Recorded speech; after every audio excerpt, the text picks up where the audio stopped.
I was saddened to learn about the passing of former Tubes member Ree Styles the other day. I'm sure many casual Tubes fans who only know them for their massive 80s hits like She's a Beauty and Talk to You Later may not have heard about this talented lady who was with the band during their early years on the A&M Records label. Here's the video to the song that first brought Ree Styles to my attention. It's an anthem of teen angst called Don't Touch Me There that sounds like something Phil Spector would have produced during his heyday in the 60s. Ree's vocals on this track are simply put amazing and had me looking forward to more from her. And the Tubes' next studio album now had some songs with vocal work by Ree, but it was on their next album, the Todd Rundgren produced Remote Control, where she really got a chance to shine again. So this album was a concept album, all about television, a topic near and dear to my heart, and apparently the Tubes as well. And on that album, Ree is featured in a duet called Primetime. It's a great track, and a little known fact is that it wasn't originally supposed to be a duet. However, album executives from A&M weren't certain that she could carry the song on her own, so they requested that the song be converted into a duet. I love this song and the video, which played a ton on MTV during the first year or two of that network's existence. I do wonder, however, what a Ree Styles version of this song would have sounded like. I bet it would have been great. If there was ever any doubt about Ree being a critical member of the Tubes, I think those were squashed by simply looking at the back cover of Remote Control.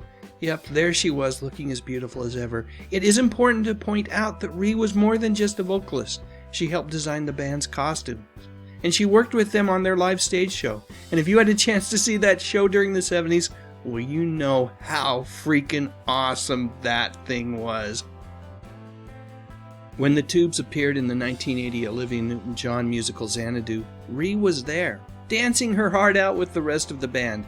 However, this particular time was a pretty dark one for the Tubes, as they had been dropped by A&M Records and they were looking for a new label. While things were dark for the band, from everything I've read, quite the opposite was true for Ree. That's because she had tied the knot with the band's drummer, Prairie Prince. It was around that time that, for reasons unknown to me at least, Ree Styles dropped out of the band. Sadly, that relationship that she had with Prairie, it didn't last. Although it is important to point out that Ree remained friends with Prairie and the rest of the band until her passing. At some point after leaving the Tubes, Ree moved to the Northwest, Seattle to be exact, and took a hard right turn career-wise, becoming a landscape gardener, a flower arranger, and a party planner. When you think about it, it makes quite a bit of sense because she always did have an eye for design.